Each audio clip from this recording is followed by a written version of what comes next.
Hello students, कैसे हो आप सब। मैं डॉक्टर रीना मुदगल एक बार फिर से बीए फर्स्ट ईयर और बीए बीएड फर्स्ट ईयर के ऑनलाइन क्लास में आप सभी का स्वागत करती हूं। टॉपिक हमारा नया नहीं है, टॉपिक वही है। हम प्रेशर ग्रुप्स पढ़ रहे थे, यानी कि दबाव समूह पढ़ रहे थे और कुछ मैटर हमारा उसमें बच गया था, तो वो आज हम पूरा करवाएंगे।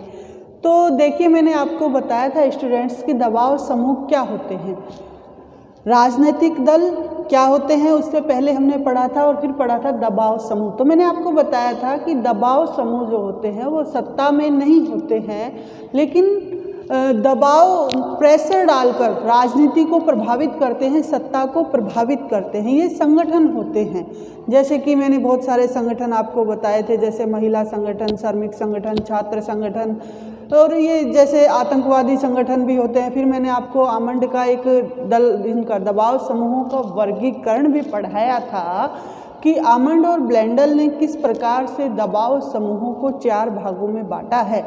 कौन कौन से भाग थे? 4 भागों में बांटा है। सबसे पहले संस्थागत दबाव समूह था, फिर पहले था संस्थागत, फिर था समुदायात्मक, फिर था असमुदायात्मक और चौथा था प्रदर्शनकारी। या ये 4 दबाव समूह थे हमारे। प्रदर्शनात्मक भी बोल सकते हो इसको, प्रदर्शनकारी भी बोल सकते हो। तो सबसे पहले संस्थागत दबाव समूह था, फिर समुदायात्मक दबाव समूह था। तो मैंने आपको बताया था कि संस्थागत जो दबाव समूह होते हैं वो किस प्रकार से संस्थाओं से जुड़े हुए व्यक्ति इसमें शामिल होते हैं, जैसे कि सरकारी कर्मचारियों का संगठन है, टीचर्स यूनियन होती है। तो वो जो है राजनीति में विधायकों को, सांसदों को, उनके कार्यों को किस प्रकार से विधानमंडल को, संसद को अपने निर्णयों से प्रभावित करते हैं, प्रेशर डालकर राजनीति में अपना स्थान बनाते हैं। फिर दूसरा था समुदायात्मक। समुदायात्मक यानी कि कार्य विशेषीकरण से संबंधित होते हैं, जैसे छात्र संगठन है, कृषक संगठन है, व्यापारिक संगठन है। तो ये अपने समुदाय से संबंधित होंगे, इनका कार्य विशेष होगा। असमुदायात्मक जो जाति से, धर्म से, रक्त से रिलेटेड होते हैं। फिर चौथा था प्रदर्शनात्मक, जो है असंवैधानिक साधनों का भी उपयोग करते हैं, जैसे कि हड़ताल के द्वारा ये अपना गुस्सा दिखाते हैं, धरने के द्वारा, क्रांतिकारी गतिविधियों के द्वारा। इसमें ज़्यादातर आतंकवादी संगठन आते हैं, जैसे अल्फा है, ISIS है, ये आतंकवादी संगठन। नक्सलवादी भी इसी में आएंगे। तो आतंकवादी संगठन जो क्रांतिकारी गतिविधियों के द्वारा सरकार पर प्रेशर डालते हैं और अपनी बात को मनवाते हैं। तो ये थे दबाव समूह। अब मैंने आपको बताया था कि दबाव समूह और राजनीतिक दल में भी कुछ अंतर होते हैं। तो कई बार क्वेश्चन आपके ये पूछा जाता है कि दबाव समूह, राजनीतिक दल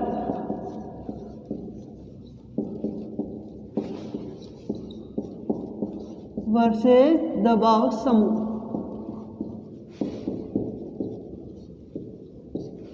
क्या अंतर है इनमें? सबसे पहला अंतर है राजनीतिक दल और दबाव समूहों में। सबसे पहला अंतर है कि शासन सत्ता से संबंधित अंतर।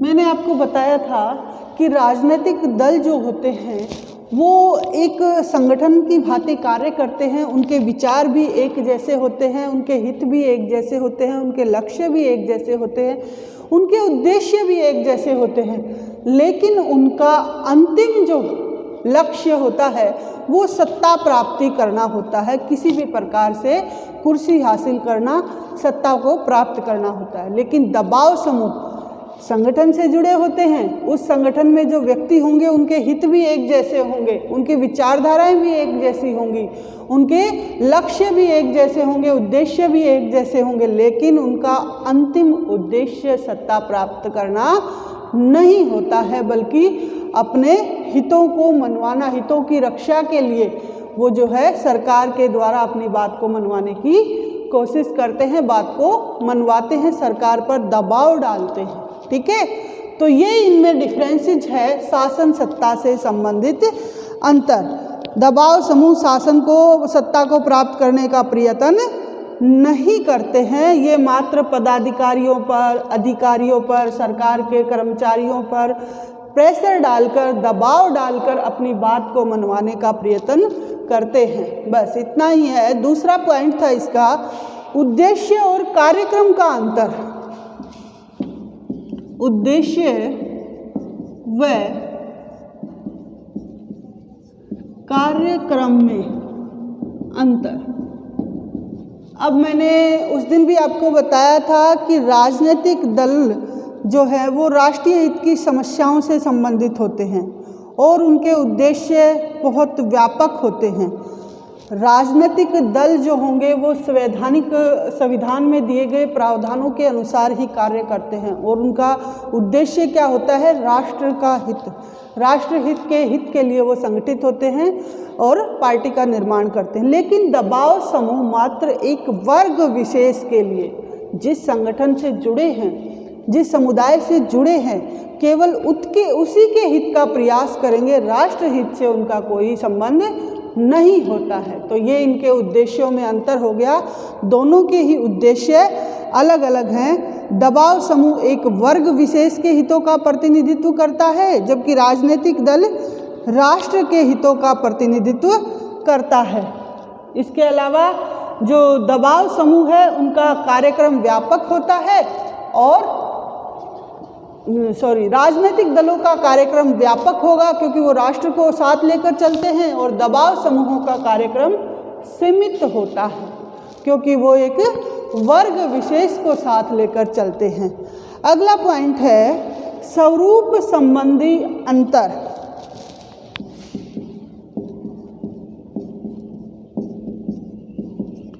बहुत बार एग्जाम में पूछा जाता है राजनीतिक दल और दबाव समूहों में अंतर है। तो स्वरूप संबंधी अंतर में हम कहेंगे कि राजनीतिक दल में अधिक समूह होते हैं और दबाव समूह केवल कुछ ही व्यक्तियों का समूह होता है। राजनीतिक जो दल होते हैं, स्वरूप में कैसे अंतर बताएंगे हम कि राजनीतिक जो दल होते हैं उसमें सभी, पूरे देश से सभी विचारधाराओं के व्यक्ति शामिल होते हैं, पार्टी में सभी व्यक्ति शामिल होते हैं। लेकिन इनका स्वरूप जो है दबाव समूहों का जो है वो संकुचित होता है, सीमित होता है। ये केवल अपने ही हितों के लिए कार्य करते हैं। राजनीतिक दृष्टि से ये सीमित और संकुचित होते हैं। तो विचारधारा और कार्यक्रम की दृष्टि से भी दोनों में ही अंतर है। दबाव समूह केवल उन्हीं व्यक्तियों का समूह होगा जिनके विशेष मसले होंगे, जिनके समान हित होंगे, जबकि राजनीतिक दल जो होगा उनके उद्देश्य और कार्य जो है बहुरूपी होते हैं, व्यापक होते हैं, विस्तृत होते हैं, संयुक्त होते हैं और इनके सीमित होते हैं, संकुचित होते हैं, वर्ग विशेष पर आधारित होते हैं। तो ये स्वरूप संबंधी अंतर हो गया। अगला चौथा अंतर जो होगा वो है आकार और सदस्यता की दृष्टि से अंतर। आकार व सदस्यता की दृष्टि से अंतर। आकार आपको पता है कि राजनीतिक दलों का आकार बहुत विस्तृत होता है, बड़ा होता है, क्योंकि वो पूरे देश में होते हैं। और दबाव समूह एक वर्ग विशेष, एक संगठन जो कुछ राज्यों में भी सीमित हो सकता है, तो उनका आकार क्या होगा, छोटा होगा। फिर उसके बाद राजनीतिक दल में पूरे देश से व्यक्ति शामिल होते हैं। राजनीतिक दल में व्यक्ति एक ही बार शामिल हो सकता है। मान लीजिए किसी ने कांग्रेस ज्वाइन कर ली है तो वो बीजेपी भी ज्वाइन नहीं कर सकता। एक समय में एक ही दल की सदस्यता वो ले सकता है, जबकि दबाव समूहों में ऐसा नहीं है। दबाव समूहों में वही व्यक्ति व्यापारिक संघ का भी सदस्य हो सकता है, किसान संघ का भी सदस्य हो सकता है, अन्य किसी संघ का भी सदस्य हो सकता है। तो ये भी इसमें आकार की दृष्टि से अंतर हो गया और सदस्यता की दृष्टि से भी अंतर हो गया। फिर अगला है संगठन संबंधी अंतर। तो इसमें भी दबाव समूह औपचारिक रूप से संगठित और असंगठित दोनों ही होते हैं, और राजनीतिक दल औपचारिक रूप से संगठित होते हैं। संगठन संबंधी अंतर, राजनीतिक जो दल होंगे वो केवल औपचारिक रूप से संगठित होते हैं, और दबाव समूह औपचारिक और अनौपचारिक दोनों ही रूपों से संगठित हो सकते हैं। साधन संबंधी अंतर, राजनीतिक दलों से हमेशा ही ये उम्मीद की जाती है कि वो संवैधानिक प्रावधानों के अकॉर्डिंग ही कार्य करें, संविधान में दिए गए प्रावधानों के अनुसार कार्य करें, कोई भी ऐसा कार्य ना करें जिससे हमारे देश को अहित हो। जबकि दबाव समूह जो है वो कई बार असंवैधानिक तरीकों का भी प्रयोग कर लेते हैं। वो अपनी बात को सरकार से मनवाने के लिए सभी प्रकार के प्रयास करते रहते हैं। तो ये दोनों ही इसमें अंतर है। अब उसके बाद देखिए, जैसे आप मान लीजिए दबाव समूहों में नक्सलवादी हैं, तो नक्सलवादी आपने देखा कि किस प्रकार से जो है कई बार पुलिस की गाड़ियों को उड़ा देते हैं, फौजियों को भी मार देते हैं, शहीद कर देते हैं। फौजी भी जो है कई बार वहाँ पे मिलिट्री बुलाई जाती है तो वहाँ शहीद हो जाते हैं। तो आपने देखा होगा, लेकिन राजनीतिक दलों में ऐसा कुछ भी नहीं होता। उनके लिए देश का हित सर्वोपरि होता है।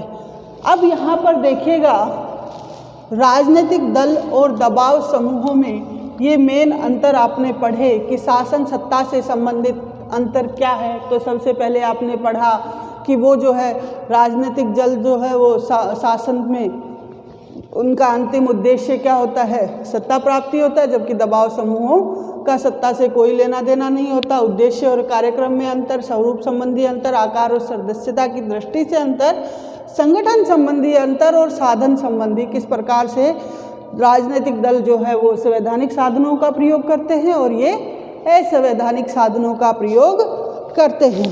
तो ये आपने पढ़ा यहाँ पर।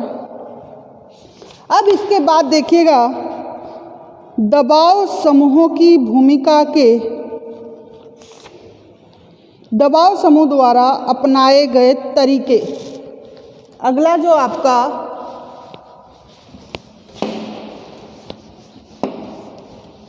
दबाव समूह जो है किन तरीकों को अपनाते हैं, जैसे राजनीतिक दल है वो कैसे चुनाव के लिए प्रत्याशी खड़े करते हैं, फिर उनका प्रचार प्रसार करते हैं, फिर घोषणा पत्र जो है वो जारी करेंगे, फिर चुनाव लड़ते हैं, चुनाव लड़ने के बाद जो है वो कैसे सत्ता में आते हैं और सरकार की नीतियों को निर्धारित करते हैं।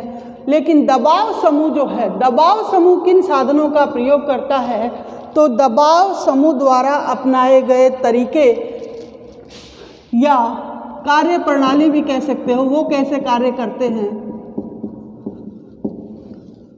दबाव समूहों की कार्य प्रणाली, तो सबसे पहले दबाव समूह में आपको बताएंगे कि दबाव समूह अपने कार्य करने के लिए सबसे पहले बहुत सारे तरीके अपनाते हैं, जिनमें सबसे जो मेन है वो है लॉबिंग।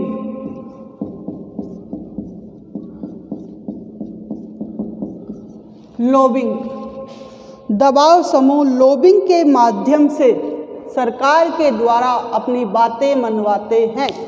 लॉबिंग जो है वो ज़्यादातर अमेरिका में, लॉबिंग का सामान्य अर्थ क्या होता है कि विधानमंडल के सदस्यों को प्रभावित करके उनसे अपने हितों के कानूनों का निर्माण करवाना, गोष्ठी कक्ष भी कह सकते हैं इसको, गोष्ठी कक्ष, बातचीत करने वाला कक्ष।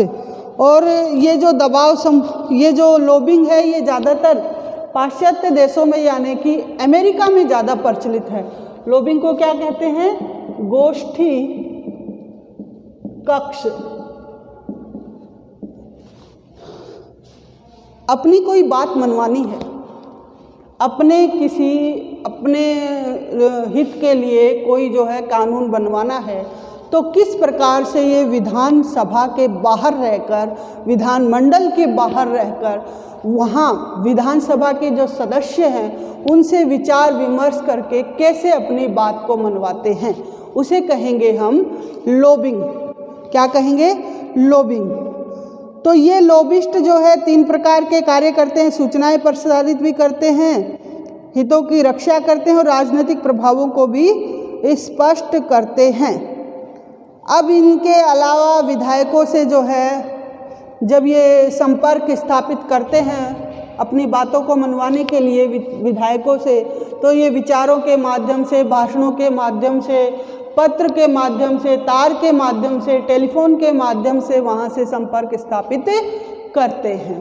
तो ये हो गया लॉबिंग, गोष्ठी। सबसे महत्वपूर्ण है विधानमंडल के सदस्यों को प्रभावित कर उनसे अपने हित में कानूनों का निर्माण करवाना, और ये अमेरिका में सबसे ज़्यादा प्रचारित है। दूसरा क्या था? प्रचार व प्रसार के साधन, प्रचार एवं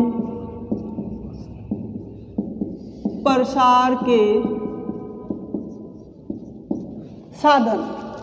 इसमें क्या होगा कि अपने उद्देश्य की प्राप्ति, जनता में अपने पक्ष को मजबूत करने के लिए ये दबाव समूह जो है वो प्रभावशाली संगठन, प्रेस, रेडियो, टेलीविज़न आदि सेवाओं का उपयोग भी करते हैं, प्रचार और प्रसार के साधनों का उपयोग करते हैं ताकि जनता को ये अपनी तरफ कर सके, जनता को अपने उसमें ले सके। तीसरा क्या है?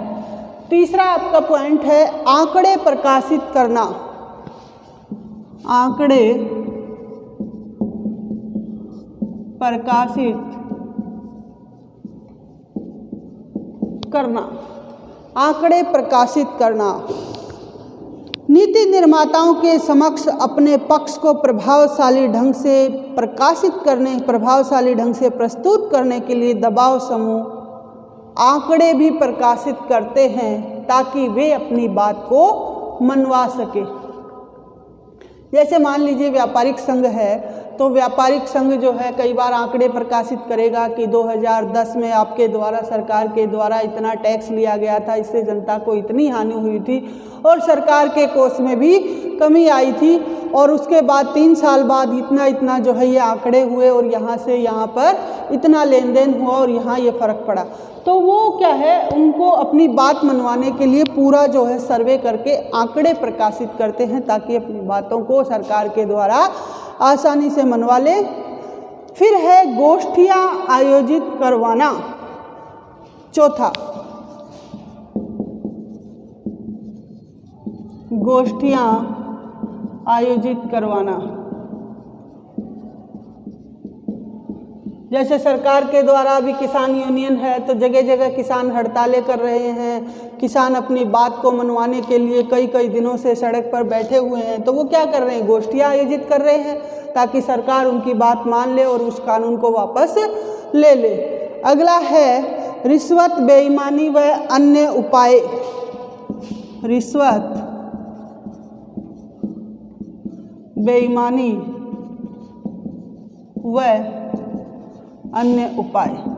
कई बार दबाव समूह के संगठन वाले हैं ये व्यक्ति, ये क्या करते हैं, अपनी बात को मनवाने के लिए विधायकों को, सरकारी अधिकारियों को पैसा जो है रिश्वत के रूप में देते हैं, घूस के रूप में देते हैं, बेईमानी करते हैं। और कई बार जब उनको लगता है कि कोई विधायक या कोई सरकारी कर्मचारी, कोई अधिकारी बहुत ज़्यादा ईमानदार है, तो उसके साथ ये कई बार गलत तरीके से भी डील करते हैं। तो ये सारे तरीके जो है ये हथकंडे दबाव समूह वाले अपनाते हैं। अब उसके बाद है न्यायालय की शरण। न्यायालय की शरण। मान लीजिए दबाव समूहों के पक्ष में कोई जो फैसला है वो कोर्ट ने नहीं सुनाया और कोर्ट ने फैसला सुना दिया और वो उनके हित में नहीं है, तो ये क्या करते हैं, वापस से न्यायालय में रिट दायर करते हैं। और वहाँ पर जैसे भारत में 1969 में 14 प्रमुख बैंकों का राष्ट्रीयकरण किया गया था, तब बैंक के संचालकों ने अपने हितों की रक्षा के लिए मौलिक अधिकारों का सहारा लिया था और उसमें आर्टिकल 32 के तहत सुप्रीम कोर्ट में रिट दायर कर दी थी। तो न्यायालय की शरण में भी ये चले जाते हैं।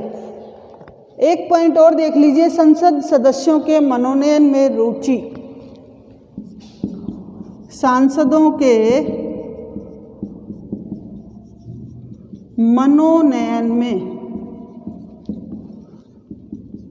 रुचि।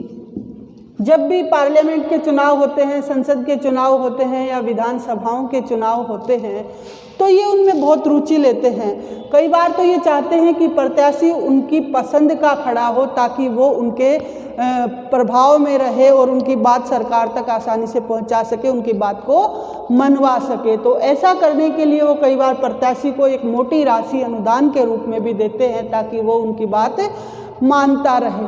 और हमेशा ही चुनाव में जो है ये रुचि लेते हैं। कहा जाता है कि शासन व्यवस्था में संसद सदस्य दबाव समूहों की जेब में होते हैं और चुनाव में संसद सदस्यों को क्या चाहिए, पैसा चाहिए। और कई बार ये पैसा जो है दबाव समूह ही उपलब्ध करवाते हैं। चुनाव में चाहे विधानसभा के सदस्य हों, एमएलएज हों या संसद के सदस्य हों, सभी को क्या चाहिए, पैसा चाहिए। और इतनी बड़ी राशि जो है दबाव समूहों के द्वारा ही पीछे से गुप्त रूप से उन विधायकों को, उन सांसदों को उपलब्ध करवाई जाती है। तो ये दबाव समूह चुनाव में भी अपनी विशेष रुचि रखते हैं।